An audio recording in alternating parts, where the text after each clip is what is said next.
चिड़ैया।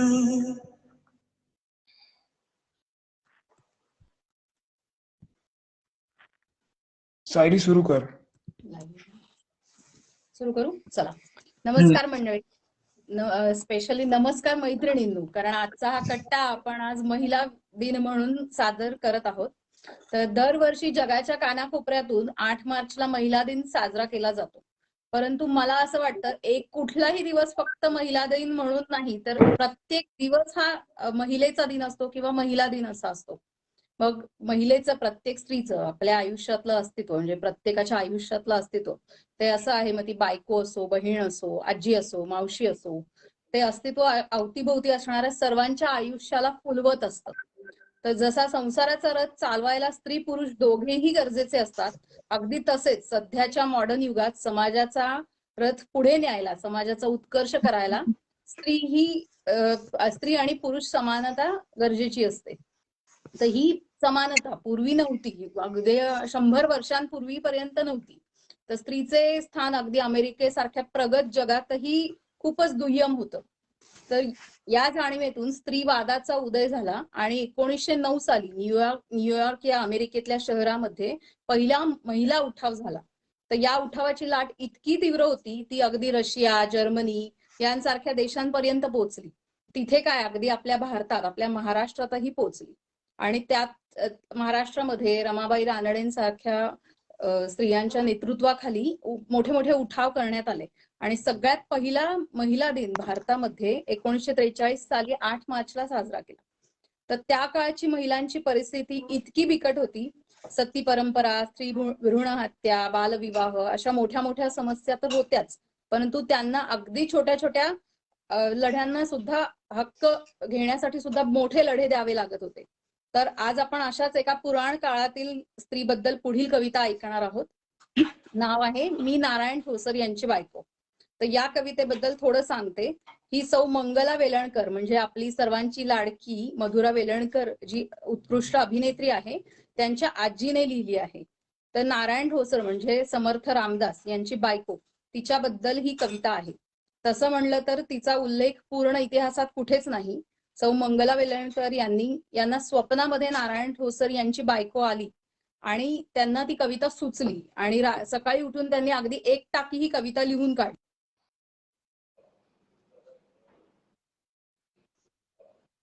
आवाज गेला तुझा.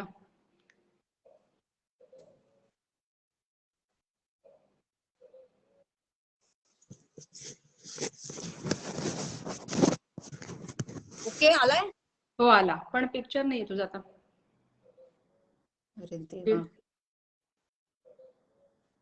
काय होतंय. ठीक आहे सायली, तू प्रस्तावना पूर्ण कर. कॅमेरा ऑन आहे माझा. कॅमेरा ऑफ दिसतोय आणि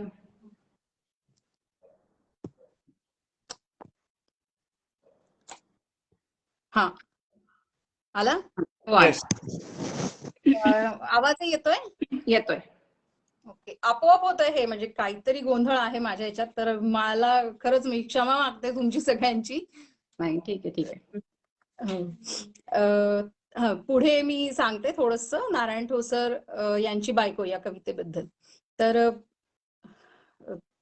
सौ मंगलाताईंनी ही कविता लिहिली होती आणि समर्थ रामदास यांची बायको म्हणजे एका संत महात्म्याची बायको, आणि परंतु तिची कुठेही दखल घेतली गेली नाही. तिची व्यथा, तिची मनाची अवस्था या कवितेमध्ये इतकी छान लिहिली आहे की ही कविता मनात घर करून जाते. आणि आज ही कविता सादर करायचे अजून एक कारण म्हणजे 7 तारखेला रामनवमी होती आणि 8 तारखेला महिला दिन होता. तर त्या अनुषंगाने अगदी छान योगायोग जुळून आला आणि मग आम्ही ठरवलं की आज आपण ही कविता सादर करूया. तर सादर करते आहे सौ सोनाली काळे, मी नारायण ठोसर यांची बायको. तर सोनाली. नमस्कार. नारायण ठोसरची बायको. ओळखलात का मला? कसं ओळखणार तरी? नारायण ठोसरची बायको मी, पटलं नाही जरी. पाहताय काय गळ्यात या हिरव कंच तुडीकडे, सांसक नजरेने मारू नका असे क्रूर खडे. खूप वर्ष झाली, त्यावेळी मी लहान होते. सत्यापेक्षा स्वप्नांचे तेव्हा मला भान होते. भरल्या मांडवात बोहल्यावर मुंडावळेला धारावलेली, पिवळ्या वधू वस्त्रात उभी होते हिरवा चुडा ल्यालेली. इवल्याशा हृदयात स्वप्ने फुलत होते ओसांडून, पुष्पहाराच्या सुगंधाने गेले होते हरवून. क्षणापूर्वी शांत झालेली सनई मंगल अष्टक ऐकत होती. क्षणार्धात स्वरांच्या पायघडांवरून मला भाग्याकडे नेणार होती. सावधान झाले मी माळ घालायला उंचावून, समोरच्या उंचीला पोहोचावे आपले हात म्हणून. अंतरपाठही सरला होता, पण कोलाहल माग कसला. माय थरथरली, पाय लडबडले. उंची नाही गवसली म्हणून हार चरणाला घातला. छे छे, चरण तरी कुठे होते, पाठ तर रिकामाच होता. सनईचा गळा दाबून मांडव मरून पडला होता. वेदनांनी होरपळले तरी दूर काळी झाली नाही. तरीही मी नारायण ठोसरचीच बायको आहे यात मुळी शंका नाही. कोसळलेल्या मांडवांचा काडकाड आवाज दाही दिशांना घुमला. कोण सावरणार ह्या अपशकुनी अभागिणीला, कोण गळ्यात घेणार ही बला. अखेर नारायणाच्या आईने पदर पसरला. सजलेल्या स्वतःच्याच घरात आणले नारायणा वाचून लक्ष्मीला. इतक्या सहजपणे, शांतपणे, धीरानं, प्रेमानं सार केलं, जणू काही मध्ये विघ्नच नव्हतं काही घडलं. लेकीसारखं जवळ घेऊन पदराखाली जागलं. पुत्रासाठी पोटात असणाऱ्या मायेचं छत्र माझ्यावर सरलं. नाते कसले विचित्र, सून होते मी त्यांची. सून तरी कसली, साक्ष एका दुर्भाग्याची. म्हणूनच बघू नका सारखं माझ्या धुडीकडे. नारायणरावांनी जे घालायचे होते ते मंगळसूत्र आहे ठोसरांच्या देवापुढे. दिवसाचे डोळे उघडायच्या आत फुलं वेचायची प्राजक्ताची. स्वच्छ करायचे घरदार, दारात रांगोळी रेखायची. चंदन, उपकरणी, हार, दुर्वा तयारी करायची देवांच्या पूजेची. भजन संपतात सूर्य उगवेल, उघडायचे कवाडे स्वयंपाकघराची. देवापुढे चुमचुमणारे पैंजण आता चुलीपुढे ताल धरायचे. भाजी चिरा, चटणी वाटा, ताकाचे डेरे घुमायचे. दुपारी माऊलीने खेळावे सागर गोटे, अजब आमची जोडी. सुंदर उखाण्याबरोबर रंगायची जाऊबाईंबरोबर फुगडी. श्रेष्ठी घालत कोडी संध्याकाळच्या कातरवेळी. पाढे, पर्वचे, चैत्र वैशाख स्तोत्रे, कवितांच्या ओळी. लक्ष्मी, तुझ्या जावेला साईचं दही आवडतं. लक्ष्मी, सासूबाईंच्या पायाला तूप चोळावं लागतं. असलं निर्भर बोलणं अशी मी अगदी सासूर वाशेन. पती असून पती वाचून साऱ्या सौभाग्याची मालकीण. म्हणूनच बघू नका सारखं असं माझ्या धुडीकडे. नारायणाने जे घालायचे होते ते मंगळसूत्र होते ठोसरांच्या देवापुढे. आणि मग तो दिवस आला. सुंदर जन्माष्टमीचा भोवताली घुमत राहिला पावा राधे कृष्णाचा. झाडाच्या लावलेल्या त्या पाळण्यावर साजऱ्या मुली झुके घेत होत्या. वडाच्या डुलत्या रंगीत पारंब्या शोभत होत्या. आकाशाचा वेध नजरा त्यांच्या नाचत होत्या. माझ्या नजरेतलं कुतूहल सासूबाईंना कावऱ्या बावऱ्या झाल्या होत्या. दिवसभराचा उपास असून जग सारं खुशीत होतं. त्या सुंदर रात्री कृष्णबाळ जन्माला येणार होता. बाहेर आनंदाचे पडसाद माझ्या मनात उमटत होते. आमचे देवघर मात्र एका जळत्या समयीने मूकपणाने कृष्ण जन्म बघणार होते. बाहेर ढगाच्या पडघम वेली चौघडींचा साज आणि सुरू झाला प्रचंड विजांचा कडकडाट. कोसळणाऱ्या पावसातही जग बुडालं उत्साहात. अन त्या रात्रीनं अचानक माझा केला घात. अचानक मी मोठी झाले. ते होणारच होतं, पण कधीच व्हायला नको ते होणार होतं. सारं अजाणतपण संपेल, सारं आकलेल हिला. आनंदाचा सोहळा भाग्यात नाही, भाग्यच रडवेल हिला. ज्या रात्री खुशीत फुलायचं त्या रात्री रड रड रडले. खऱ्या अर्थाने कळले केवढं त्यांनी सोसले. पुन्हा एकदा धीरानं कुशीत घेऊन झोपली माझी माय.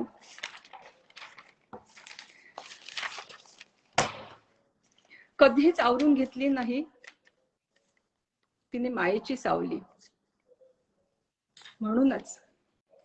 म्हणूनच बघू नका सारखं माझ्या दोडीकडे. नारायणरावांना जे घालायचं होतं ते मंगळसूत्र होतं ठोसरांच्या देवापुढे. आता तर सोहळ्यात शिरायला संकोचले माझे मन. अनाघातातही नका दुखू तिला, केवढे समजूतदारपण. सारे चालले पूर्वी सारखे, पण झाले होते सैरभैर मीच. तरीही कळ काळजात कोंडून कामे करत राहीन. सासूबाईंची आज्ञा हात पाळीत मुकाट्याने मन मात्र आक्रंद मिटून जाई थकव्यानं. अलिप्तशी हरवलीशी पुन्हा सासूबाईंच्या काळजात रुते. ओढून आणलेल्या उत्साहाने करायला बघत बोलते. आसू अडवून शुक्ष झालेले डोळे त्यांचे शिणलेले, कधी माझ्या मनीचे उधाण पाहून भयाने फाटलेले. पण कधी संध्याकाळी अंगणात मोगरा फुलायचा, डोक्यात वादळ घुमवायचा, नकळत पाठीवरच्या वेणीवर झेपायचा. कानावर अजाणता चढलेल्या गुलाबाशी कानकुष्टी करायचा. राधेच्या विरह गीतातील ओळी ओठांवर उमटायच्या. पैंजणांना वृंदावनातील कृष्ण लीला आठवायच्या. तेव्हा मात्र देवापुढे स्तोत्र म्हणत श्रेष्ठी अस्वस्थपणे फिरत राही. सासूबाई कवेत घेऊन घरात नेऊन कुशीत कोळून थोपटत राही. फक्त तेव्हाच सर्वांच्या डोळ्यातील आसवांना कळ नसे. झाले घडले ते आठवून ब्रह्मांड खायला उठत असे. हळूहळू शांत होई पडदा पडे निद्रेचा, मग जीव हलका होई त्या दुःखी देव माणसांचा. म्हणूनच बघू नका सारखे माझ्या दुडीकडे. नारायणाने जे घालायचे होते ते मंगळसूत्र होते ठोसरांच्या देवापुढे. अशीच एक रात्र न्हालेली चांदण्यात भरल्यासारखी रोमांचित कायने उभी राहिली अंगणात. स्वारी आली तिकडून.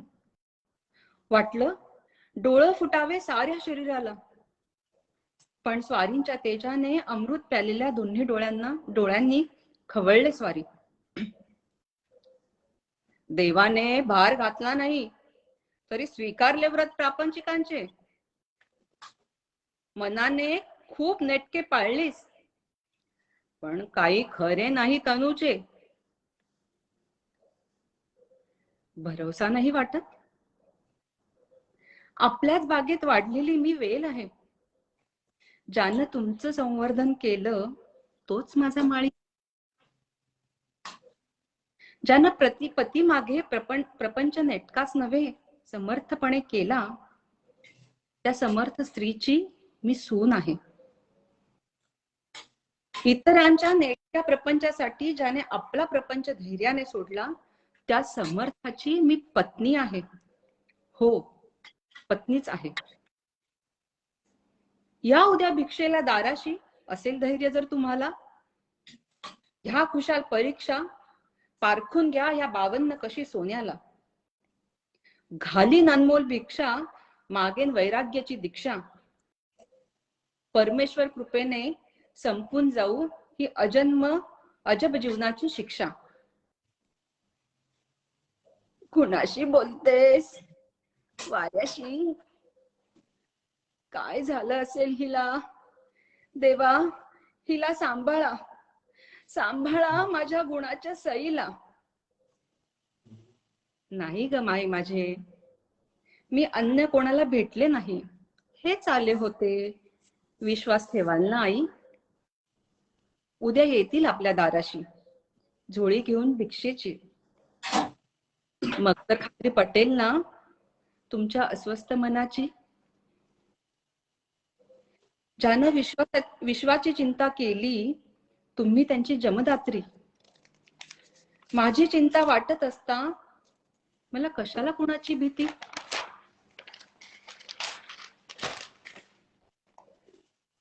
पहाटेच्या प्रहरी सजवलं घर, तनूवर साथ चढवला, सुगंधात न्हाऊन मी स्थित्य झाले स्वागताला. सगळ्यांच्या नजरा चकितच्या, सारे मनात धावा करीत होते देवाचा. आज प्रथमच सुचत नव्हते श्रेष्ठींना भजन कीर्तन पूजा अर्चा. केली नाही औक्षणाची तयारी, संन्यासाला त्याचं काय अप्रूप असायला.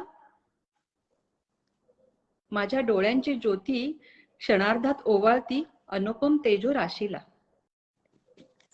मित्रोदया बरोबर स्वारी आली दारात, राहिली उभी रघुवीरांचा जय जयकार करीत. सारे सात्विक भाव जागृत झाले. गेले समोरी शरणागत निर्भय होऊन. अमृत भरल्या नजरेच्या स्पर्शाने मुक्त झाले सगळ्यातून. लक्ष्मी नारायणा, लक्ष्मी नारायणा, काहीच उमटेना कुणाच्या मुखातून. प्रपंच सुरू करणार होते तसाच सुंदरपणे संपवायचा, म्हणून साच केला होता मी गंधवतीचा. उलगडले असेल कोडे कालच्या माझ्या भासाचे, फलित भाग्यात होते माझ्या अशा आगळ्या स्वप्नांचे. कुठून तरी अजूनही जा ठोसरांच्या गावी, त्या वाड्यात साध्वीची, सतीची नव्हे साध्वीची समाधी आहे. खाली कळशात असलेल्या अस्थींवर नारायणाने न घातलेले मंगळसूत्र आहे. कारण कोणाला पटलेले नाही तरी, कारण कोणाला पटलेले नाही तरी मी नारायण ठोसर चीच बायको आहे. मी नारायण ठोसरचीच बायको आहे. नमस्कार. छानच, खूपच सुंदर. म्हणजे सोनाली, तुझी कविता तर उत्कृष्ट आहेच, पण तुझ्या सादरीकरणाने ते पूर्ण चित्र त्या वेळेस त्या काळातलं तू अगदी समोर आलं, उभं राहिलं. म्हणजे या नारायण ठोसर यांच्या बायकोबद्दल जर सांगायचं झालं तर त्या ना कुमारिका राहिल्या, ना विधवा झाल्या, ना सधवा झाल्या. पण म्हणजे माझ्या मतानुसार त्या इतकं त्यांचं वैराग्य श्रेष्ठ होतं की त्या साध्वी झाल्या. बरोबर. जसं कवितेत म्हणाले की त्यांची समाधी आणि तिथे मंगळसूत्रही आहे, तर ते मंगळसूत्र त्यांच्या साध्वीपणाचं एक प्रतीक आहे. तर छान, म्हणजे मस्तच. खूपच सुंदर. पुढे जाऊयात आपण.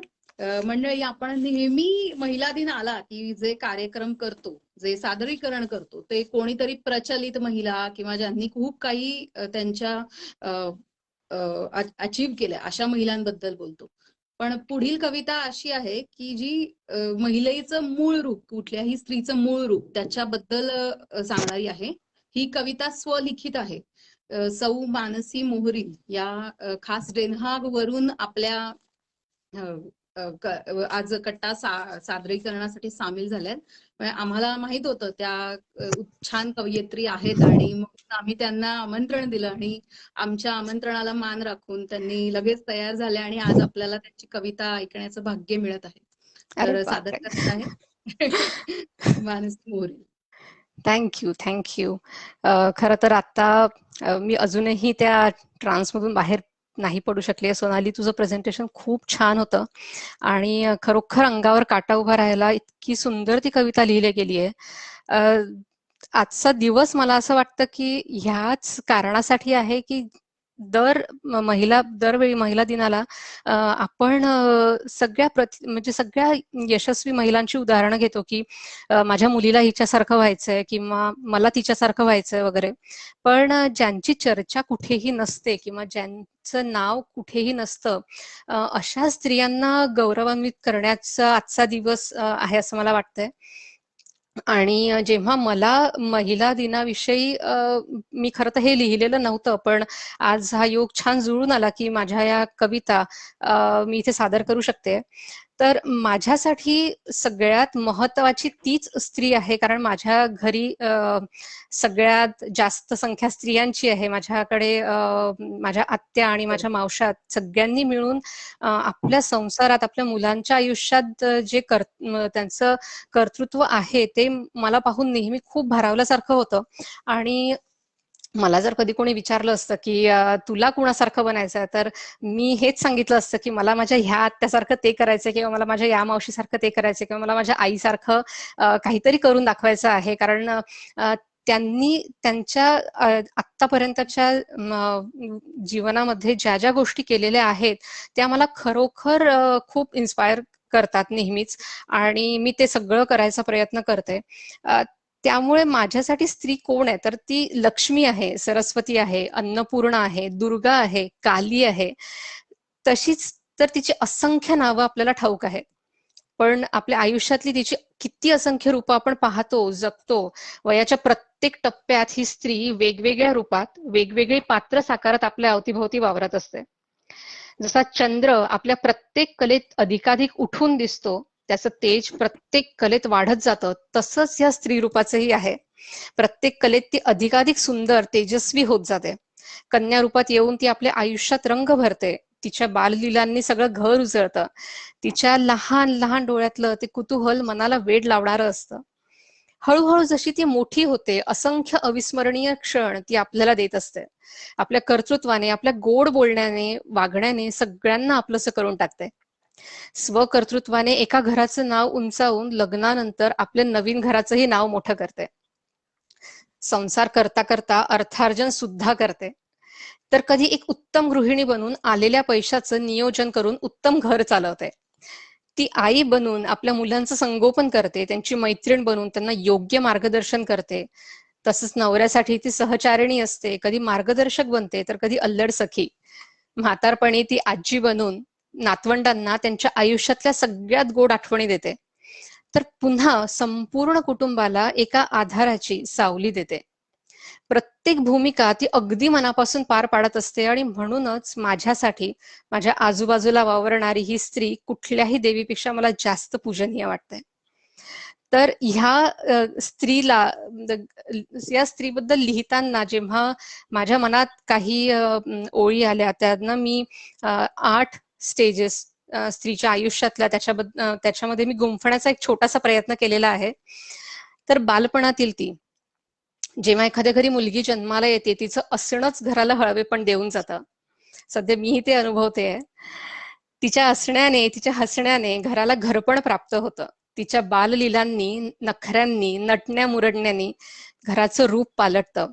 अशा वेळी तिच्या आई वडिलांच्या मनात काय येत असेल हे कवितेत मांडण्याचा मी एक छोटासा प्रयत्न केलाय.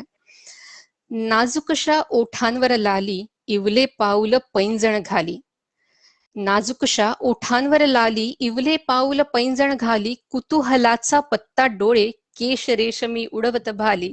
लाडाची ग बाहुली माझ्या, सोन पावली जीवनी आली. आता पुढे ही चिमुकली मोठी होते, असंख्य नव्या गोष्टींना समोर जाते. तिचं शिक्षण, तिच्या कलांना एक आकार मिळतोय, तिचं भावविश्व विस्तारतंय. तिच्या समोर अनेक बदल हात पसरून उभे आहेत, आणि त्यातलाच एक बदल आहे ऋतुप्राप्तीचा. मेन्स्ट्रुएशन, ज्याला आपण सोप्या भाषेत म्हणू किंवा आता सगळ्यांना माहिती आहे त्या भाषेत आपण त्याला म्हटलं तर मेन्स्ट्रुएशन. तर ही सुरुवात याची जरा अवघड असते तिच्याकरता. हे सगळं माझ्यासोबतच का, एवढा त्रास का, शरीर बदलत असतं, सतत एक भीती, मनावर एक ताण असतो, तिच्या खेळण्यावर बंधन असतात, सगळंच नवीन असतं तिच्याकरता हे. पण मग हळूहळू हे सगळं तिला आवडायला लागतं. तिच्यातले ते बदल, तिचं सुंदर दिसणं, तिचं आकर्षक दिसणं, वागणं, बोलणं, हे सगळं तिला सुद्धा आवडायला लागतं. आणि तिचं हे बदललेलं सौंदर्य मनाचं आणि शरीराचं दोन्हीही हे तिच्याकरता तिची एक नवीन ओळख बनून तिच्यासाठी उभं राहतं. तर त्यावेळी एक आणखीन मोठा बदल तिच्या आयुष्यात येत असतो, ते म्हणजे की तिचं शरीर आता मातृत्वाकरता तयार होत असतं. जरी मेनार्की किंवा आपण मराठीत ज्याला सोप्या भाषेत म्हणू पाळीची सुरुवात ही खूप लहान वयात होते, पण ही एक स्टेज असते की मुलींना ऋतुप्राप्ती झाल्यानंतर त्या आई बनण्याकरता तयार झालेल्या असतात. आपल्या पूर्वीपासून हा दिवस किंवा हा काळ खूप महत्वाचा समजला जातो. तर तिच्यातलं मातृत्व जागवणारा हा बदल तिच्याकरता खूप महत्वाचा असतो आणि त्यावेळी आपण तिला खूप जास्त सांभाळायला हवं असतं. नव्या वाटा अन विश्व नवे, नव्या वाटा अन विश्व नवे, नाजूक हळवे सारे हवे, बदल घडतो शरीरी अन मनास तिच्या जपणेही हवे. काळ हा नवासा तिच्यासाठी ऋतुप्राप्तीचे देणे, अवघड जरी तरी हवे हवे तिचं मातृत्वाचे देणे. पुढे काही पावलं ह्या प्रवासात चालल्यावर मात्र आता ती सरावली आहे.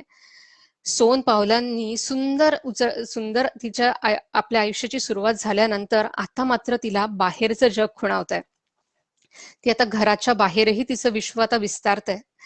त्यामुळे तिच्या कर्तृत्वाने ती ते जग सुद्धा गाजवत आहे. त्या तेजस्वी वर्णाकरता लिहिलेल्या या काही ओळी. सोन पावली जीवनी आली, घराचीच ती लक्ष्मी झाली, नव्या जगाच्या उंबरठ्यावर तेज तळपते नवे तिला आली. ह्या नवीन तेजस्वी फेजचा, या तेजस्वी आयुष्याचा पुढचा भाग म्हणजे तिचं लग्न.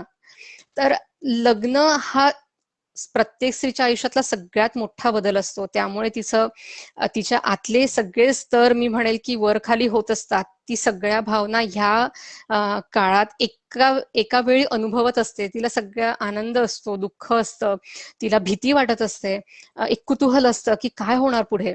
पण ह्या सगळ्यामध्ये तिच्या आई वडिलांच्या मनात काय चालू असतं हे मी माझ्या कवितेत मांडण्याचा प्रयत्न केलाय. माहेरच्या अंगणी खेळली तू स्वगृही जाशी बाळे, माहेरच्या अंगणी खेळली तू स्वगृही जाशी बाळे, तुझवर ठरती नजरा माझ्या भरून येती डोळे, नजरे आड होशील जेव्हा बनून लक्ष्मी नवीन कुळाची, नजरे आड होशील जेव्हा बनून लक्ष्मी नवीन कुळाची, स्वप्न सुखाचे नयनी मन उंबरठ्यावर भोळे. आता ह्या उंबरठ्याच्या आत तिची खरी परीक्षा सुरू होते. लग्न झाल्यानंतर एक नवीन विश्व आपलंसं करणं, थोडंसं आपलंही जपणं, आपल्या पूर्व आयुष्यातील अस्तित्व सांभाळून एक नवीन ओळख प्रस्थापित करणं आणि ह्याच वेळी आपले पंख सगळीकडे पसरवणं, हे सारं तिला करायचं असतं ते स्वबळावर. आणि तेही करता करता स्वतःच एक अस्तित्व थांबवून ठेवणं तिला जमणार नसतं. तिला तिचे पंखही पसरवायचे असतात, तिला तिचं विश्वही विस्तारायचं असतं आणि हेच सगळं तिला पुढच्या पिढीलाही द्यायचं असतं. त्यामुळे रणांगणाची रणरागिणी तू अन स्वगृहीची स्वामिनीही, दाही दिशा या तुझ्याच साठी राग नवा अन रागिणीही. या रणांगणावर आपल्या पावलाचे ठसे उमटवणारी ती आता मात्र स्थिरावणाऱ्या, कारण एका नव्या जीवाला ह्या जगात आणण्याचं मोठं काम तिला करायचंय. त्या रणांगणात तर ती उतरली आहे. मी खरोखर ह्या आपल्या आयुष्याला एक रणांगणच म्हणते, कारण की आपण खूप काही गोष्टी करत असतो एका वेळी, खूप गोष्टींना तोंड देत असतो, पण आता एका नव्या जीवाला ती जन्म देणार आहे. त्याला पोषण देणं, त्याला संस्कारित करणं, हे सारं तिला करायचं आहे. अर्थात या सगळ्यात तिच्या घरच्यांची, तिच्या नवऱ्याची तिला साथ असतेच, पण ती नाळ जी घट्ट जोडल्या गेलेली आहे आईशी, एका बाळाची, ती नाळ खूप महत्वाची असते.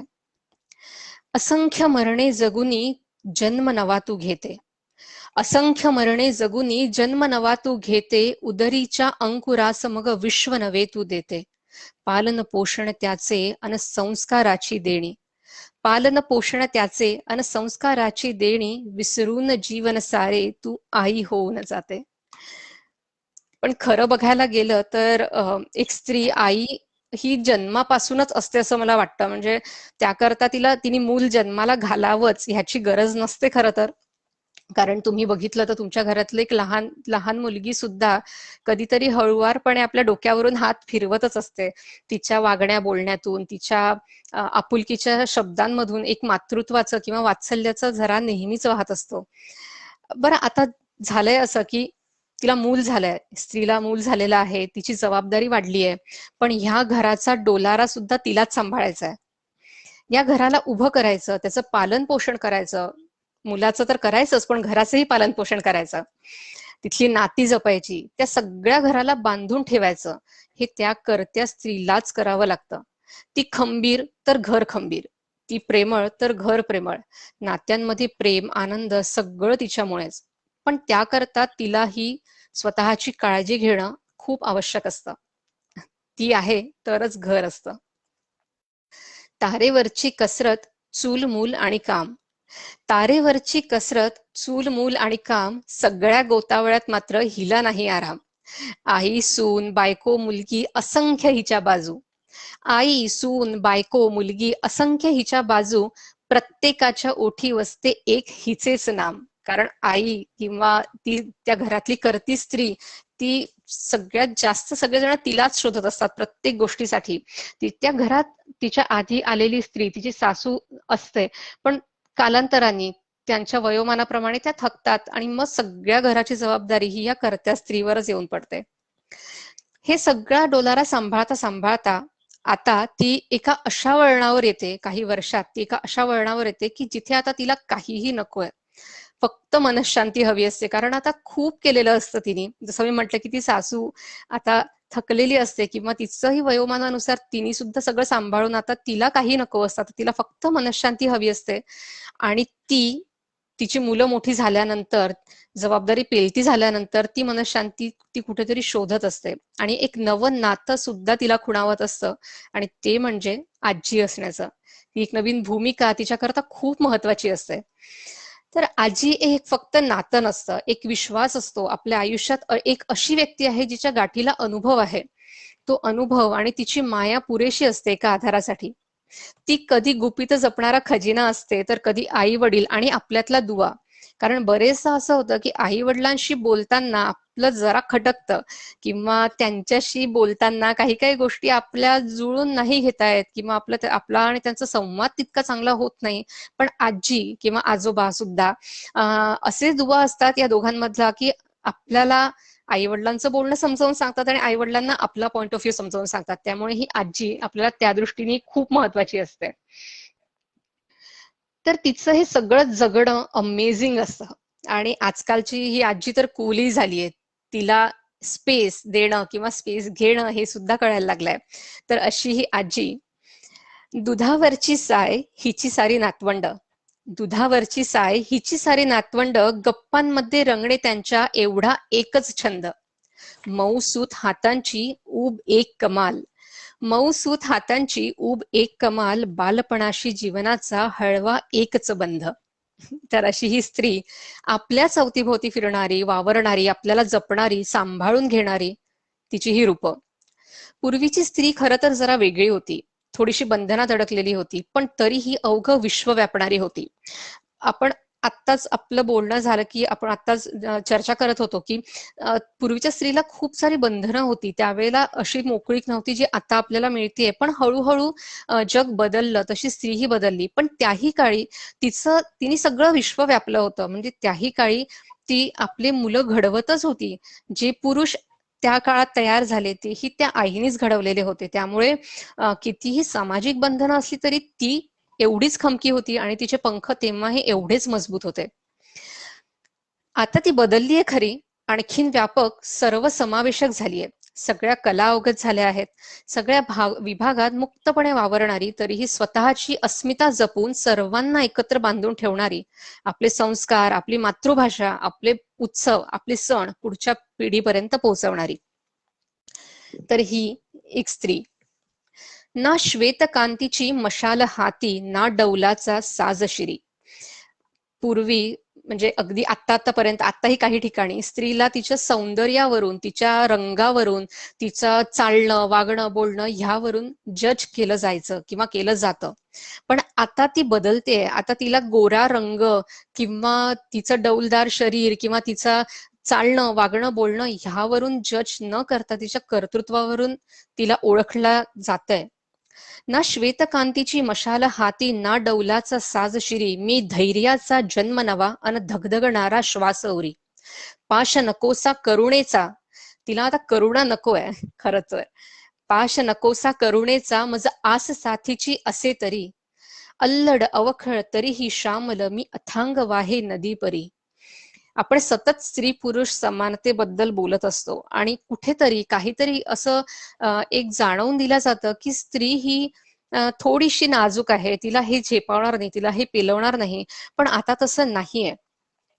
खरं तर स्त्री आणि पुरुषांमध्ये एक शारीरिक बदल आणि त्याच्यामुळे आलेले मानसिक बदल, हे बदल जर सोडले तर ते दोघंही मनांनी पक्क ठरवलं तर काहीही प्राप्त करू शकणारे आहेत. त्यांची जर इच्छा असेल, त्यांनी जर मनाने हे पूर्णपणे ठरवलं की मला ही एक गोष्ट अचीव करायची आहे, तर त्या करू शकतात. मग ते कोणीही असो, स्त्री किंवा पुरुष. त्यामुळे आता तिला हे जोखडं नको आहेत की सपोर्ट हवा आहे, करुणा हवी आहे. ती जोखडं आता तिला नको आहेत. तिला फक्त सोबत हवी आहे की मलाही तुमच्या सारखंच एक मनुष्य प्राणी समजा आणि मीही तुमच्या सारखीच आहे, मलाही तेच मन आहे, मीही हळवी होऊ शकते, मीही राकट होऊ शकते. तर तिला ह्या करुणेची आता आवश्यकता नाहीये. ती अल्लड आहे, अवखळ आहे, तरीही तिच्यात एक श्यामलता अजूनही जिवंत आहे. ती नदीसारखी अथांग वाहते. तिचं मन तेवढंच मोकळं आहे, तिचं मन तेवढंच मोठं आहे. मी अष्टभुजा शतजन्मीची, तोडूनी बंधने सारी उभी. मी अष्टभुजा शतजन्मीची, तोडूनी बंधन उभी जरी, माया ममता वात्सल्याची असे नभासम मूर्ती खरी. आत्ता बोलल्या जातं की आता स्त्री बदलली आहे, तिला आता बंधन नको आहेत, ती मोकाट सुटली आहे. हे असं बरेचदा काही समाजाच्या एका वर्गाकडून आपल्याला ऐकायला मिळतं. पण ती स्वतंत्र झाली याचा अर्थ असा नाहीये की तिने तिची मुळं त्यागलेली आहे. ती अजूनही तिच्या मुळांना धरून आहे. आजही आपण बघायला गेलं तर स्त्री प्रत्येक वेळी आपल्या मुलांना आपल्या पिढ्यांचे संस्कार देण्याचा नेहमीच प्रयत्न करत असते. बरेचदा असं होतं की असं म्हटलं जातं की नाही आता हिला कामाशिवाय दुसरं काही सुचत नाही, पण तिचं लक्ष घरीही तेवढंच असतं. हे दुसऱ्याला दिसत नसतं, कारण की त्या प्रत्येक व्यक्तीला समोरचा व्यक्ती ओळखतच असेल पूर्णपणे, त्या व्यक्तीबद्दल माहित असेल ही गोष्ट वेगळी, पण तिला ओळखतच असेल असं नाही होत. पण ही स्त्री अजूनही तीच वात्सल्याची मूर्ती आहे आणि तेवढीच ही आपल्या नभा इतकी विशाल हिचं अस्तित्व अजूनही आपल्या भोवती आहे. तर अशा ह्या 9 कविता मी लिहिल्या होत्या. मी एकदा पुन्हा सुरुवातीपासून त्या वाचून दाखवू इच्छिते. नाजुकशा ओठांवर लाली, इवले पाऊल पैंजण घाली, कुतूहलाचा पत्ता डोळे, केश रेशमी उडवत भाली, लाडाची ग बाहुली माझ्या सोन पावली, जीवनी आली. नव्या वाटा अन विश्व नवे, नव्या वाटा अन विश्व नवे, नाजूक हळवे सारे हवे, बदल घडतो शरीरी अन मनास तिच्या जपणे हवे. हा काळ नवासा तिच्यासाठी ऋतुप्राप्तीचे देणे, अवघड जरी तरी हवे हवे तिचं मातृत्वाचे लेणे. सोन पावली जीवनी आली, घराचीच ती लक्ष्मी झाली, नव्या जगाच्या उंबरठ्यावर तेज तळपते नवे तिल्याली. माहेरच्या अंगणी खेळली स्वगृही तू जाशी बाळे, माहेरच्या अंगणी खेळली स्वगृही तू जाशी बाळे, तुझवर ठरती नजरा माझ्या अन भरून येती डोळे. नजरे आड होशील जेव्हा बनूनी लक्ष्मी नवीन कुळाची, स्वप्न सुखाचे नयनी मन उंबरठ्यावर भोळे. रणांगणाची रणरागिणी तू, रणांगणाची रणरागिणी तू, अन स्वगृहीची स्वामिनी, दाही दिशा ह्या तुझ्याच साठी राग नवा अन रागिणीही. असंख्य मरणे जगुनी जन्म नवा तू घेते, असंख्य मरणे जगुनी जन्म नवा तू घेते, उदरीच्या अंकुरास मग विश्व नवे तू देते, पालन पोषण त्याचे अन संस्काराची देणी, विसरून जीवन सारे तू आई होऊन जाते. तारेवरची कसरत, चूल मूल आणि काम, तारेवरची कसरत, चूल मूल आणि काम सगळ्या गोतावळ्यात मात्र हिला नाही आराम. आई, सून, बायको, मुलगी असंख्य हिच्या बाजू, प्रत्येकाच्या ओठी वसते एक हिचेच नाव. दुधावरची साय हिची सारी नातवंड, दुधावरची साय हिची सारी नातवंड, गप्पांमध्ये रंगणे त्यांच्या एवढा एकच छंद. मऊसूत हातांची ऊब एक कमाल, बालपणाशी जीवनाचा हळवा एकच बंध. आणि शेवटी, ना श्वेतकांतीची मशाल हाती, ना डौलाचा साज शिरी, मी धैर्याचा जन्म नवा अन धगधगणारा श्वासौरी. पाश नकोसा करुणेचा मज आस साथीची असे तरी, अल्लड अवखळ तरीही श्यामल मी अथांग वाहे नदी परी. मी अष्टभुजा शतजन्मीची तोडूनी बंधने उभी जरी, माया ममता वात्सल्याची असे नभासम मूर्ती खरी. माया ममता वात्सल्याची असे नभासम मूर्ती खरी. धन्यवाद. मस्तच, फारच सुंदर. म्हणजे आम्हाला खरंच आमचं भाग्य म्हणायचं की आम्हाला आज तुझ्या कविता ऐकायला अरे, मिळाल्या. म्हणजे पूर्ण थँक्यू ऐंदवन थँक्यू मराठी साहित्य कट्ट्याचं भाग्य आहे. अरे आणि खूप थँक्यू. छान मांडल्या होत्या. आणि प्रत्येक स्त्रीचं रूप हे किती श्रेष्ठ आहे हे याचं दर्शन झालं तुझ्या कवितांमधून. येस, तर थँक्यू मनापासून थँक्यू धन्यवाद. छान, खूप सुंदर. अ, थँक्यू. आता आपण अगदी शेवटाकडे जाऊयात. आपण पुराण काळातल्या स्त्रीबद्दल पाहिलं, नारायण ठोसरची बायको यांची कविता. त्यानंतर मानसीने प्रत्येक 9 रूप स्त्रीची जी आहेत त्याबद्दल सांगितलं. पण सध्याची स्त्री जी आत्ताची स्त्री आहे ती खूप प्रगत झाली आहे, स्वतंत्र झाली आहे, तिच्यात बरेच बदल होऊन गेले आहेत. पण तरी तिने तिचं स्त्रीत्व किंवा तिचं अस्तित्व सोडलं नाहीये. तर अशा स्त्रीला प्रोत्साहन देण्यासाठी ही पुढची कविता आहे. आणि ती कविता लिहिली आहे संजीवनी बोकील यांनी, तुझी तू रहा. तर सादर करते आहे सोनाली काळे. सोनाली. कुणी नसले तरी चालेल, तुझी तू रहा. कुणी नसलं तरी चालेल, तुझी तू रहा. फक्त तुझ्या डोळ्यांनी तुझे जग पहा. हास जेव्हा होत असतील, हास जेव्हा होत असतील, रड जेव्हा डोळे रडतील. हसण्यावर हसण्यावर रडण्यावर तुझी सत्ता ठेवून राहा. कोणी नसले तरी चालेल, तुझी तू रहा. काटे कधी बोटे रुततील, काटे कधी बोटे रुततील, फुपाट्यात पावळे चढतील. फक्त तुला आवडलेलीच फुलं वेचीत राहा. कोणी नसले तरी चालेल, तुझी तू रहा. मुसळधार सरी येतील, मुसळधार सरी येतील, तुझा अंगावर विझवू पाहतील. विझण्याच्या ठिणगीवर फुंकर घालीत राहा. कोणी नसलं तरी चालेल, तुझी तू रहा. उसने मुकुट कोणी घालतील, उसने मुकुट कोणी घालतील, जरी अंगरखे पेरूनच असतील. तुझ्या सुती वस्त्रांचा अभिमान तू वहा. कुणी नसलं तरी चालेल, तुझी तू रहा. मग कुठंतरी कमळं फुलतील, मग कुठंतरी कमळं फुलतील, सुगंध घेऊन वारे येतील. तुझ्या मोकळ्या गळ्यातले गीत तोवर गात रहा. तुझ्या मोकळ्या गळ्यातले गीत तोवर गात रहा. कुणी नसले तरी चालेल, तुझी तू रहा.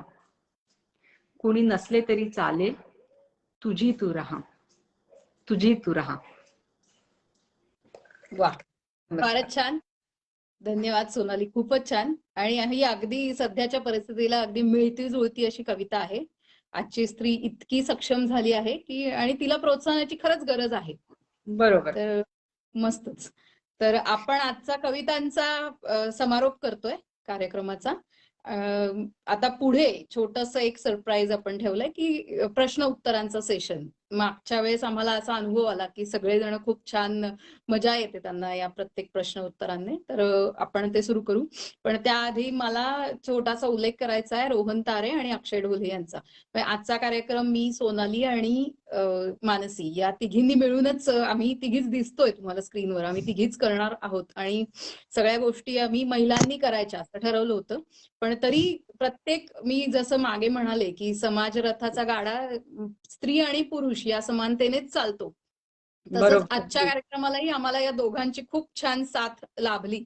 रोहन अगदी, तारे अगदी. आणि अक्षय ढोले. म्हणजे त्यांनी स्क्रीन जर ऑन केली तर आपल्याला समजेल कोण आहे. तर धन्यवाद रोहन आणि अक्षय. रोहन हो, धन्यवाद आणि धन्यवाद. अक्षय त्यांनी स्क्रीन ऑन केली. येस. सगळ्यांना खूप छान धन्यवाद. सगळं आमच्या सादरीकरण तिघींकडनं खूप तुम्हाला छान झालं. थँक्यू. धन्यवाद. आपण आता मग प्रश्न उत्तर सुरू करू. हो. आपण आता महिला म्हणल्यावरती प्रत्येक महिलेचा एक रोल मॉडेल महिला असते आणि आपण विचार करतो की अरे मला तिच्यासारखं व्हायचंय. मानसी ही मगाशी म्हणाली की आपल्या घरात मला आत्यासारखं माझ्या व्हायचंय किंवा इतर कोणासारखं तरी आपण कायम रोल मॉडेल असतो. तर मग अशा रोल मॉडेल महिला ज्या आहेत तर त्यांच्याबद्दल काही छोटेसे प्रश्न काढलेत. आपण बघू प्रत्येकाचं जनरल नॉलेज किती आहे आणि मला खूप छान वाटेल की प्रत्येक महिलेने उत्तर दिलं याचं तर आपण बघूयात. आपल्याला ते ओपन करायचंय का उत्तर देण्यासाठी लोकांना सगळ्यांना? म्हणजे ज्यांना आन्सर द्यायचे ते फेसबुक लाईव्हच्या लिंकवर पण देऊ शकतील आन्सर. देऊ शकतील किंवा व्हॉट्सअप पीएमएम कट्टाचा जो ग्रुप आहे हा. त्याच्यावरतीही देऊ शकतील. हो. चालेल. तर पहिला प्रश्न आहे प्रथम महिला नोबेल पारितोषिक विजेती कोण आहे? नाव सांगू शकाल का? मी छोटीशी हिंट देते की फिजिक्स आणि केमिस्ट्री मध्ये त्यांना प्रथम नोबेल पारितोषिक मिळालं होतं. व्हॉट्सअपवर एक उत्तर आलंय. मॅडम क्युरी, अनिरुद्ध पंडित त्यांनी दिलंय. करेक्ट. बरोबर आहे. बरोबर आहे. छानच. पण अनिरुद्ध पंडित मी अपेक्षा करते की पुढची उत्तर महिलांकडनं येतील. आज आपण महिला दिन अगं तू म्हणालीस ना दोन्ही चाकं बरोबर आहेत त्यामुळे आता कोणाकडनं जरी आलं तर म्हणजे पुरुषांना हे नको करू, त्यांना हवं असेल तर ते देतील. देऊ. दुसरा प्रश्न प्रथम भारतीय महिला ज्यांना नोबेल पारितोषिक मिळालं त्यांचं नाव सांगा. प्रथम भारतीय महिला ज्यांना नोबेल पारितोषिक मिळालं यांनी समाजसेवेमध्ये नोबेल पारितोषिक मिळालं. कोणी तरी उत्तर दिलं? नाही ऐकू आलं. Mother Teresa. हो करेक्ट. बरोबर आहे. हो. Mother Teresa. मस्तच. तिसरा पुढे जाऊया. तिसरा प्रश्न अमेरिकेतील पहिली महिला उपराष्ट्रपती ज्या भारतीय मुळाच्या आहेत त्यांचं नाव. अमेरिकेतील पहिली अगदी बरोबर. कमला हॅरिस, संतोष पवार कमला त्यांच्या हॅरिस. व्हॉट्सअपवर आलंय. बरोबर आहे. अगदी करंट अफेअर्स मधला आहे हा प्रश्न म्हणून पटकन जमलं सगळ्यांना उत्तर द्यायला. छानच. आणि पुढचा प्रश्न पहिली भारतीय महिला ज्या माउंट एव्हरेस्ट शिखरावरती चढल्या. आता हे थोडं वेगळं आहे. सांगू शकेल का कोणी?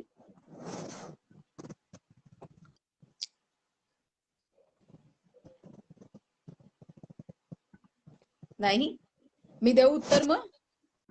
का शेवटी ठेवायचा हा प्रश्न आपण सगळ्यांनी? बचेंद्री पाल. हो करेक्ट. बचेंद्री पाल. बरोबर आहे. कोणी दिलं अरे वा. उत्तर? अक्षय. मस्तच. छान. पुढचा प्रश्न पहिली भारतीय महिला ज्यांनी आंतरराष्ट्रीय क्रिकेट T20 मध्ये शतक गाजवले त्यांचं नाव. हे क्रिकेट प्रेमी प्रत्येक उत्तर देऊ शकतील पटकन. ओके. T20 मध्ये शतक गाजवलं. हा T20 मध्ये. ओके. हरमनप्रीत. हो परफेक्ट. करेक्ट. राईट. महिलेकडून उत्तर आलंय मला. छानच. आता पुढचा अजून एक प्रश्न प्रथम महिला IAS ऑफिसर. प्रथम महिला IAS ऑफिसर. किरण बेदी. भारतात नाही. किरण बेदीस. नाही. ओ, IAS. Okay.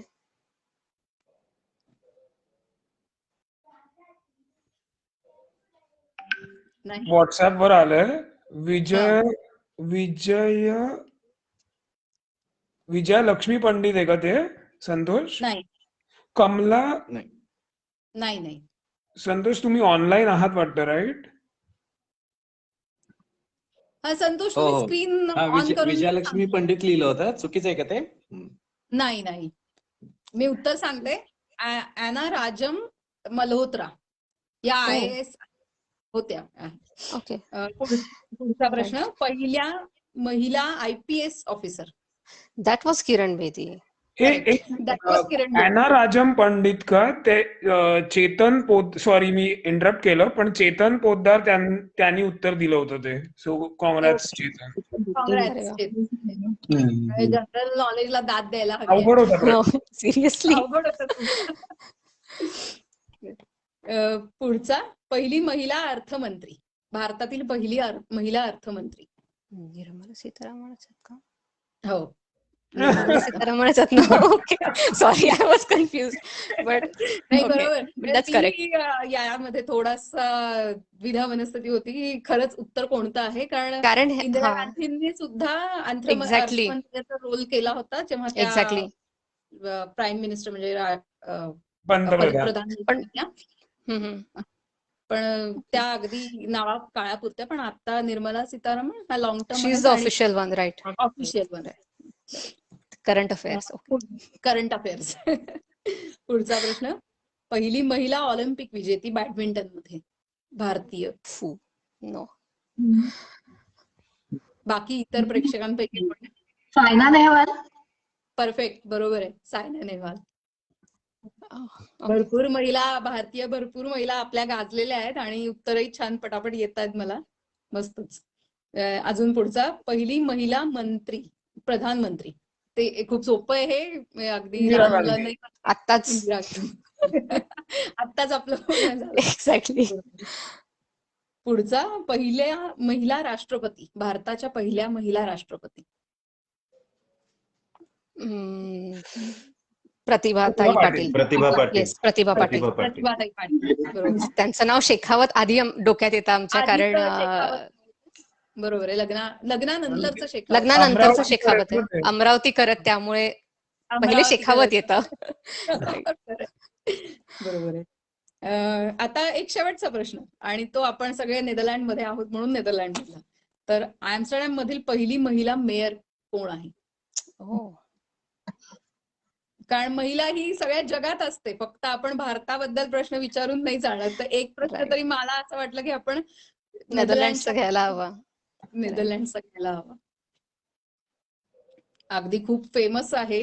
May be Netherlands veterans, कुणाला माहिती असेल जुने. कोणाला माहिती आहे?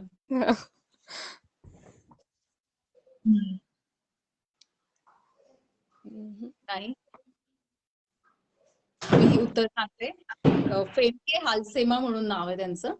आणि तोही एक ग्राउंड ब्रेकिंग होतं की जेव्हा त्यांनी 355 टोटल काउन्सिल आहेत नेदरलँडमध्ये आणि त्यातल्या फक्त 122 मध्येच महिला मेयर आहेत.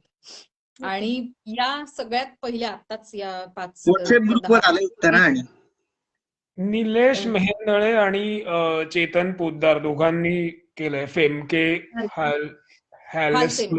हॅलसेमा. ओके. ओके. म्हणजे त्यांनी हे सेट करून दिलं बाकीच्या महिलांसाठी. आणि आम्स्टरडॅम मध्ये इतक्या वर्ष कोणीच नव्हती आणि पहिल्यांदा महिला, आणि ही आम्स्टरडॅम ही राजधानी आहे, राजधानीचं शहर आहे आणि तिथे महिला मेयर म्हणजे ही एक चांगली अचीवमेंट आहे. पण तरी अजून माझ्या माहितीनुसार तरी नेदरलँड मध्ये महिला पंतप्रधान नाहीये. पंतप्रधान नाहीयेत. मी लिस्ट सर्च केली त्यानुसार तरी मला नाही समजलं. तर छान क्विज, मजा आली. मजा. एक राहिला. हा, एक प्रश्न राहिला का? नाही राहिला का? कुठला? नॅशनल. एक मिनिट.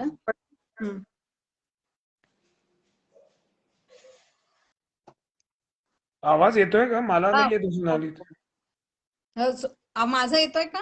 तुझा हो, येतोय. येतोय. पहिल्या नॅशनल अवॉर्ड विनर कोण आहेत? भारतातल्या पहिल्या नॅशनल फिल्मफेअर अवॉर्ड विनर. हो.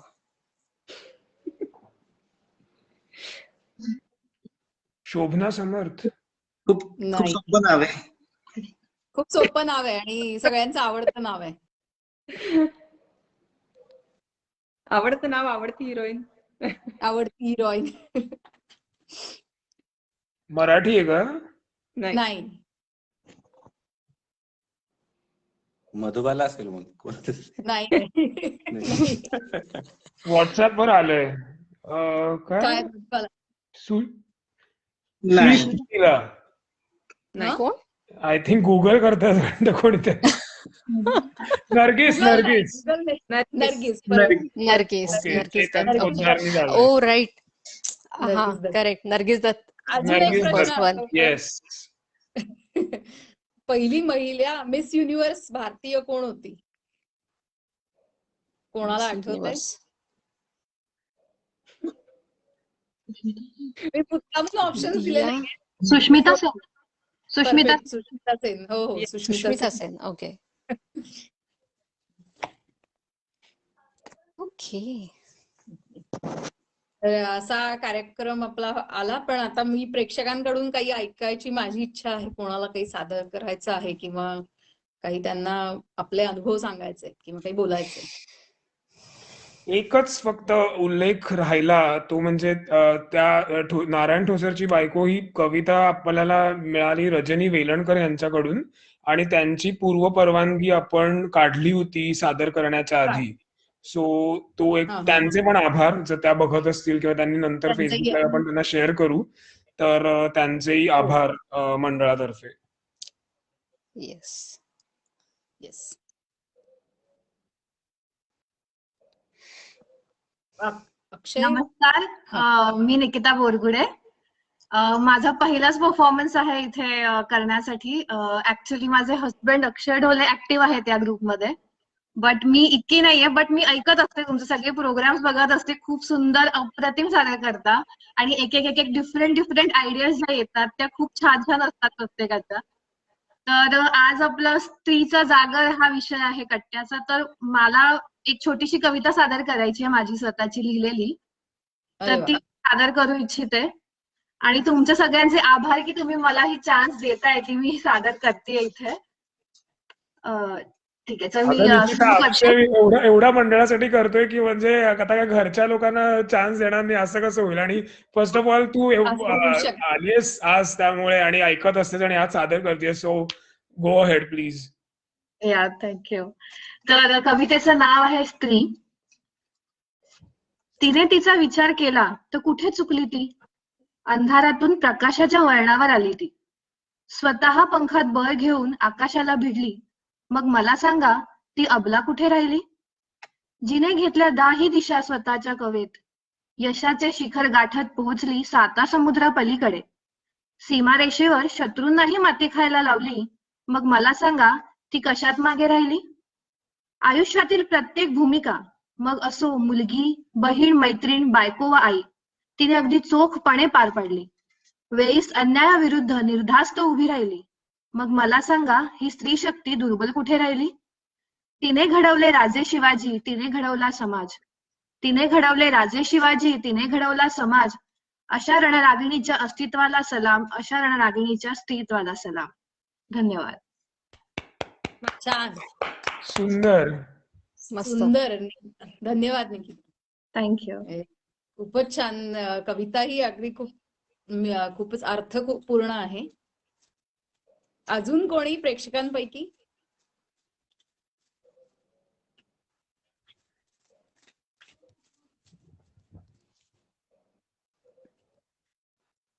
नाही, मला वाटतंय कोणाला काही अनुभव सांगायचे असतील तरी आम्ही उत्सुक आहोत ऐकायला.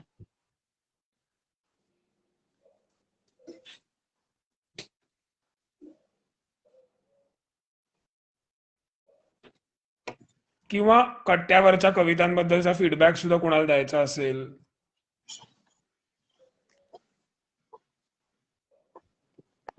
Actually thanks. मी अक्षय महाशब्दे. मी एवढंच म्हणेन की या दोन्ही कविता तिन्ही कविता इतक्या अफलातून आहेत की आपण दासबोध वाचतो किंवा मी फॉर एक्झाम्पल शिवथर गळीला गेलो होतो, पण रामदास स्वामींच्या बायकोचं काय झालं हे आपण कधी विचारच नाही करत. कधीच आणि नाही. खरंय.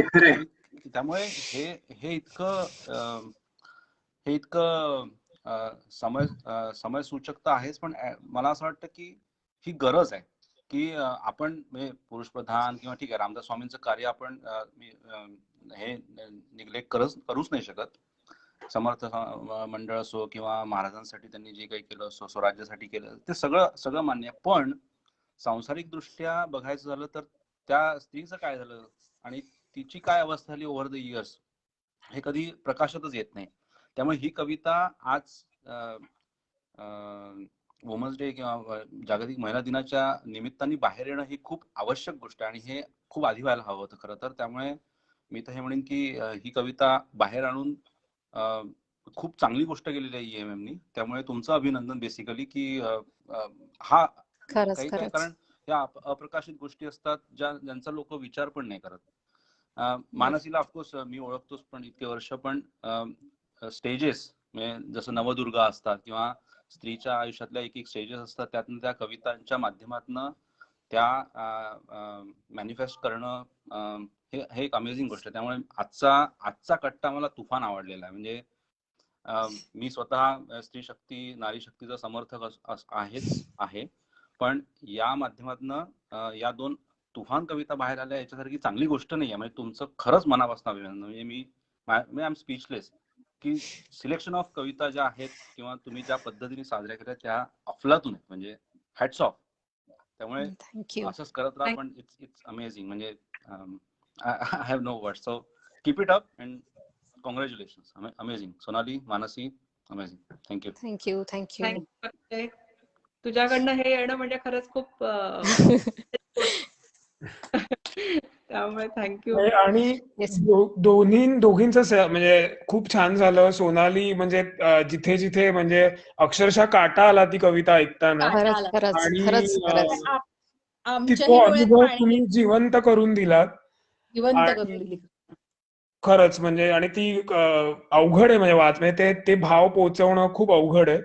आणि मानसी, तुझ्याबद्दल तर एवढं ऐकलं होतं मी की म्हणजे, आणि एक सोनालीच्या एका फोनवर तू तयार झालीस कट्ट्यावर. It was my pleasure. नाही खरंच, मला सुरुवातीला माहिती असतं तर मी आधीच काय म्हणतात त्याला अतिक्रमण केलं असतं, कारण मला फार आवडतं. मी ऍज अ ऑडियन्स पण पुढच्या सगळ्या कट्ट्यांना यायला तयार आहे.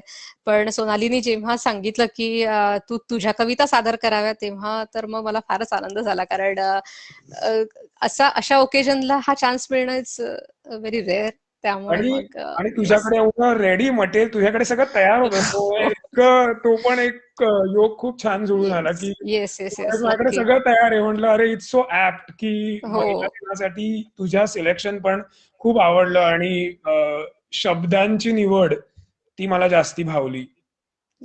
थँक्यू. बोलवण्याचं कारण म्हणजे हे ओकेजनच मेन होतं की अरे स्त्री शक्तीचा आपण उल्लेख करणार आहोत, आणि जी आहे आपल्यामध्ये जी स्त्री ती इतकं छान लिहितीये. मी कित्येक वर्ष ऐकतीये. प्रतिभावंत आहे ती. अरे थँक्यू. खूपच छान. आणि त्यानिमित्ताने तू पण या उपक्रमाशी जोडली गेली आहेस. त्यामुळे अगदी तोच आहे की जास्तीत जास्त लोकांपर्यंत पोहोचवावं. आणि आता जसं संजीवनी बोकील, मी खूप ऐकलं होतं त्यांच्याबद्दल, पण त्यांची कविता पण सोनालीच्या वाचनात मग मला तो पॉइंटर मिळाला की ओके, त्यांच्या पण काही कविता असतील. सो बेसिकली आपला स्वतःचा पण स्वार्थ आहे या कट्ट्यामागे की आपलंही वाचन असं हळूहळू समृद्ध होत जाईल. मला यांच्या कविते, नारायण ठोसरांच्या कवितेमधलं अजून एक बाजू जी आवडली जास्त, की तिची व्यथा तर त्यांनी सांगितलीच आहे, पण त्याबरोबर त्या स्त्रीला सुद्धा साथ देणारी जी होती ती स्त्रीच होती दुसरी. एक्झॅक्टली. एक म्हणजे मला इतकं भावलं त्याच्यातलं की पुन्हा की असं कुठेही तिची स्वतःची मनाची व्यथा तिने दर्शवली की कुठे कुठला अत्याचार नाही दाखवलाय किंवा त्यांच्या मागे कोणी अत्याचार केला हे नाही दाखवलं. तिच्या मनाची व्यथा, पण त्यांच्या आईने जी काही साथ दिली त्याचं ते मला खूप भावलं आणखीन, की याच्यातही आपण दाखवून देतोय की दोन स्त्रियांचं एकमेकींना कसं ह्या कठीण प्रसंगाला जे त्यांनी एकमेकींना साथ दिली आहे ते चित्र खूप सुंदर आहे त्या कवितेतलं. आणि बालविवाहात ह्या सगळ्या गोष्टी होणं, कारण प्रत्येक वेळी असं होणार नाही की एक 12-13 वर्षाची मुलगी किंवा 8-9 वर्षाची मुलगी त्या काळात तर की तिला पुढे येणारं नवीन घर इतक्या सहजासहजी आपलंसं करून घेईल किंवा तिला हे करावं लागतं की तिला त्या घराला आपलंसं करावं लागतं. घर तिला इतक्या सहजासहजी आपलंसं नाही करून घेईल. त्याकरताही तिला खूप कष्ट घ्यावे लागतात, खूप त्रास सोसावा लागतो, मनाची खूप तडजोड करावी लागते. पण इथे असं कुठेही दाखवलेलं नाहीये किंवा लिहिलेलं नाहीये. म्हणजे त्यांच्या कल्पनाशक्तीला सलाम की त्यांनी कुठल्याही प्रकारची निगेटिव्हिटी इथे येऊ न देता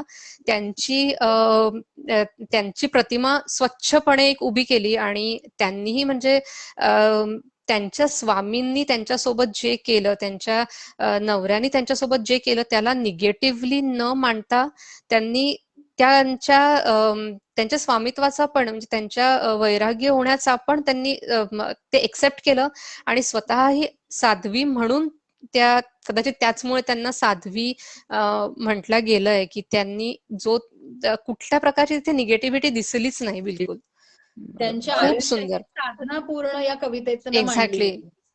आणि मला सोनालीचं ते पण आवडलं, कॅरेक्टरायझेशन विदिन दी हा. पोएम, की राईट राईट राईट. सासूचा उल्लेख आहे तिकडे, तिकडचं त्या ओळी आणि त्यांचं तिचं नंतर त्यांना कन्व्हिन्स करणं की माझ्यावर विश्वास ठेवा, उद्या ते येणार आहेत. म्हणजे तो सगळा प्रसंग तुमच्या कॅरेक्टरायझेशनमुळे पण खूप जिवंत झाला. म्हणजे ते असं आणि उभं राहिलं. जे कॅरेक्टर आहेत कवितेत हे अगदी स्पष्ट जाणवलं तुझ्या मांडणीतनं. खूपच सुंदर. मस्त. थँक्यू. छानच. तर छानच. पण आजचा पुन्हा कट्टा खूप छान झाला. हे सोनाली, सगळं ते कॅनव्हास खूपच अमेझिंग मांडला. म्हणजे जे एक्सप्रेशन्स तू दाखवले की ती जिवंत अशी उभी राहत होती, म्हणजे तिच्या भावना. कारण म्हणजे एक्सप्रेशन शिवाय एखादी कला सादर करणं म्हणजे फारच म्हणजे मिळमिळीत होतं. पण म्हणजे तू लिटरली अशी उभी राहत होती की तिला काय वाटलं असेल ऑनेस्टली, की हे तू इतकं अमेझिंगली दाखवलंयस ना की म्हणजे खरंच म्हणजे कमाल आहे, कमाल. या अनुषंगाने मला तसंच सावरकरांच्या पण 3 परवाच कुठला तरी मी लेख वाचला 8 मार्चच्या अनुषंगाने की म्हणजे त्यांना लिटरली घराबाहेर काढलं आणि त्यांना गोठ्यात राहावं लागलं, पण त्या गोठ्यात सुद्धा चांगल्या राहिल्या. आणि मग अशी एक दंतकथा आहे की त्या पोटावर बाळ प्रेग्नंट आहे असं म्हणून त्या बॉम्ब घेऊन कलकत्त्याला गेला वगैरे, असं ते एक लेजंड आहे. पण या अनुषंगाने की जे मोठे थोर व्यक्ती आपल्या संत वाङ्मयात असो किंवा आपल्या महाराष्ट्राच्या सामाजिक, सांस्कृतिक आणि क्रांतिकारी किंवा अशा या सगळ्या इतिहासात असो, पण त्यांच्या बायका ज्या आहेत, त्या स्त्रिया आहेत, त्या फार अशा पुढे आलेल्या नाही आहेत. त्यामुळे मला याच्यातनं परत त्या लेखाची आठवण आली की सावरकरांच्या भाऊराव आणि तात्याराव यांच्या दोघांच्या बायकांचा पण असा एक लेख परवा आला होता. त्यामुळे यांचं क्रेडिट आहेच आहे. कारण यांच्याशिवाय म्हणजे आपल्याला असं वाटतं की नाही फक्त हेच मोठे झाले, पण यांच्या मागे एवढा मोठा बॅकअप त्यांच्या बायकांचा इतका मोठा आहे की म्हणजे असं म्हणू शकतो की यांच्याशिवाय हे नाहीच, सॉर्ट ऑफ. खरंच त्यांच्या त्यागाचं थोरत्व. खरंय.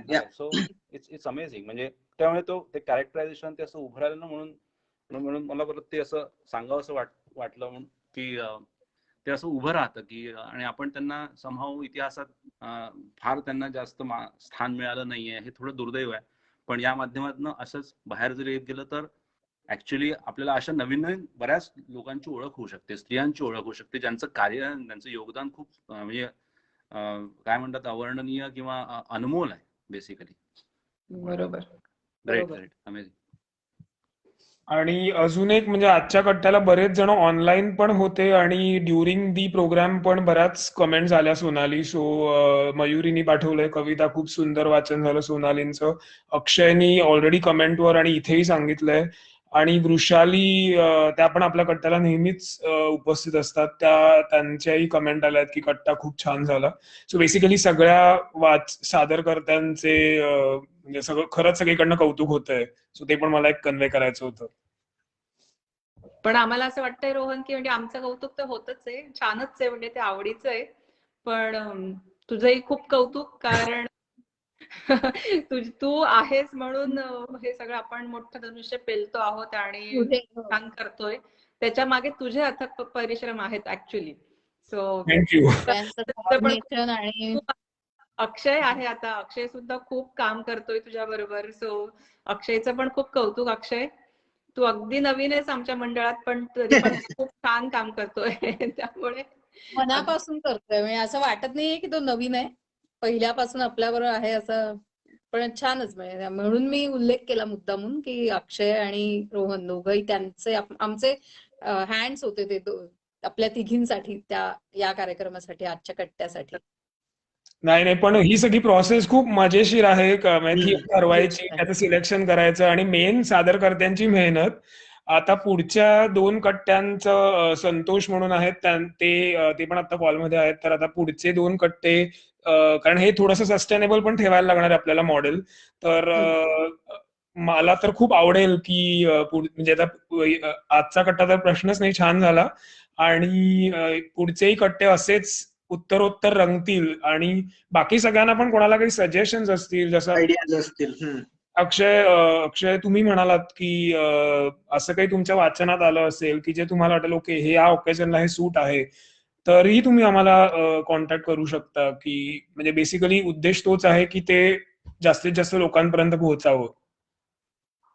डेफिनेटली साहित्य कट्टासारखी अमेझिंग गोष्ट तुम्ही चालू केली आहे. त्यामुळे तुमचं पहिल्यांदा तर अभिनंदन, कारण हे हॉलंडमध्ये कोणी चालू केलेलं नव्हतं आणि तुम्ही ते केलेलं आहे. It's creditable thing. कारण हे सस्टेन करणं खरंच, म्हणजे तू म्हणतोस त्याप्रमाणे सस्टेन, सोनालीला माहितीये सस्टेन करणे इज व्हेरी डिफिकल्ट. पण ही खूप चांगली कन्सेप्ट आहे. त्यामुळे वेगवेगळे असे विषय घेऊन येत राहा. बरेच अभिवाचन असतात, किंवा आज जसा याचा कार्यक्रम आपण केला जागतिक महिला दिनाचा, पण असे बरेचसे वेगवेगळे म्हणजे तुमची सुरुवात पहिल्यापासून मी तुमच्या याच्यासोबत ऐकत होतो. आज पहिल्यांदा मी तुमच्या रूम मध्ये जॉईन झालो. पण म्हणजे कन्सेप्ट खूप अमेझिंग आहे. त्यामुळे ही कंटिन्यू करा. काय जी काही मदत लागेल ते मी पण मदत करायला तयारच आहे. सजेशन्स साठी पण मी काही ना देत राहील. पण ही कन्सेप्ट अमेझिंग आहे. हॉलंडमध्ये पहिल्यांदाच होते आणि आय रिअली अप्रिशिएट ते एफर्ट्स तुम्ही घेता. तू, अक्षय, रोहन, सोनाली आणि पूर्ण EMM, सायली. तर हे चालू ठेवा, आणि हे चालू ठेवण्याची फार गरज आहे हॉलंडमध्ये. त्यामुळे keep it up and amazing. Just keep it up. Amazing. Thank you. Thank you. चालेल. अशा शब्दांची आणि प्रोत्साहनाची आम्हाला कायम गरज असते, तर त्याबद्दल थँक्यू, धन्यवाद. तेच. आणि काही तू वाचनात आलं, तुम्हाला वाटलं की अरे हे ऐकलंय आणि हे नक्की अजून लोकांसमोर गेलं पाहिजे, तर या ना त्या, म्हणजे जसं या कट्ट्यात नाही तर पुढच्या कट्ट्यात तशी थीम करून. कारण फॉर्मॅट आपला फ्री आहे. कधी कथा असते, कधी कविता असते, कधी नाट्यवाचन असू शकेल. सो फॉर्मॅट आपला फ्री आहे. सो तू आत्ता जे ऐकतायत, जे जॉईन झालेत, त्या सगळ्यांनाच विनंती की असं कुठे तुम्हाला शेअर करावं असं वाटलं तर आमच्याशी संपर्क साधा. ऍटलिस्ट आपण ते शेअर करू, त्याच्या मागे मेहनत घेऊन त्यावर थीम आपण डेव्हलप करू शकतो. आणि पुढचा कट्ट्याचा विषय आहे शिवाजी महाराज. जर आजच्या श्रोत्यापैकी कोण इंटरेस्टेड असेल त्यांच्या जीवनावरील एखादी कथा किंवा त्यांच्या कादंबरीतील काही पाठ वाचायचा, तर कॉन्टॅक्ट करू शकता साहित्य कट्ट्यावरती. तसेच त्याच्या पुढचा कट्टा पण आम्ही ठरवलाय बालकट्टा, की मुलांसाठी बडबड गीतं, काही फनी गेम्स. तर त्यासाठी कोणी उत्सुक असेल तर आमच्याशी संपर्क साधा. जरूर. चांगलाच रंगला आजचा कार्यक्रम. आता 9:15च्या वर झाले, त्यामुळे मजा आली. पुन्हा एकदा आभार सगळ्यांचे. आणि असाच पुढचाही महिला दिन 1 तास नाही तर अजून 2 तास आपण रंगवूयात, अजून महिलांचा समावेश करून घेऊयात. तर धन्यवाद. आणि धन्यवाद. थँक्यू. धन्यवाद. Thanks. Thank you so much. Bye. Bye.